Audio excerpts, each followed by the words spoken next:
আসসালামু আলাইকুম। যারা বাংলাদেশ বিএনপিতে আছেন, জাতীয়তাবাদী দল বিএনপিতে, তাদের জন্য ছোট্ট একটা লিঙ্কটি হচ্ছে, আপনারা সবাই জানেন যে বাংলাদেশ আওয়ামী লীগ যাওয়ার পর, স্বৈরাচার ফ্যাসিস্ট শেখ হাসিনা যাওয়ার পর যারা বিএনপিতে যোগ দিচ্ছে, মানে যেই বিএনপিতে যে হাইব্রিড কর্মীগুলো আছে, ওদের জন্যই মূলত বাংলাদেশ জাতীয়তাবাদী দল বিএনপির বদনাম হচ্ছে। বাংলাদেশ জাতীয়তাবাদী দল বিএনপি 15 বছর কোনো ক্ষমতাই ছিল না, কিন্তু কেউ বলতে পারবে না যে বিএনপির কোনো একটা নেতা, কোনো একটা কর্মী কারোর কাছ থেকে কোনো প্রকারের চাঁদা, ট্যাক্স বা কারোর উপর জুলুম করছে। কিন্তু ফ্যাসিস্ট শেখ হাসিনা যাওয়ার পর দেখা যাচ্ছে যে বিএনপির নেতারা জনগণ বা কারোর কাছ থেকে ট্যাক্স, চাঁদা বা জুলুম করে টাকা নিয়ে আসছে। কারোর বাড়ির গরু নিয়ে জবাই করে খেয়ে ফেলতেছে, কারোর ছাগল, কারোর মোরগ, এগুলো চলতেছে।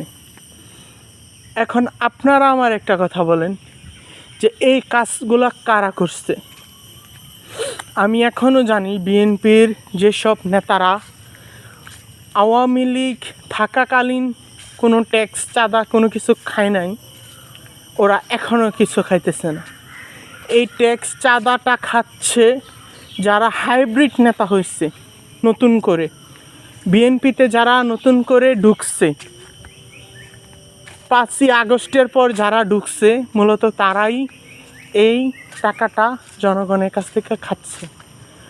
শুধু এটুকু বলবো, এই চাঁদা মানে এইসব এই হাইব্রিড নেতাদেরকে নিজের দল থেকে দূরে রাখেন। আমি জানি আপনার ভিতরে শহীদ জিয়াউর রহমানের আদর্শ এখন পর্যন্ত আছে, যেখানে আপনার মধ্যে চাঁদা বলতে কোনো মানে নিজের দেশের বাইরে কোনো কথা হবে না, কিন্তু ওদের ভিতরে কোনো দেশপ্রেম নাই, শহীদ জিয়াউর রহমানের আদর্শ নাই। ঠিক আছে, এরা দেশটারে ধ্বংস করছে, এরা দেশটার আরও ধ্বংস করবে। এদের জন্য এরা টাকা দিয়ে মূলত নতুন করে নতুন পদ নিতেছে, নতুন দলে ওরা নতুন পদ নিতেছে।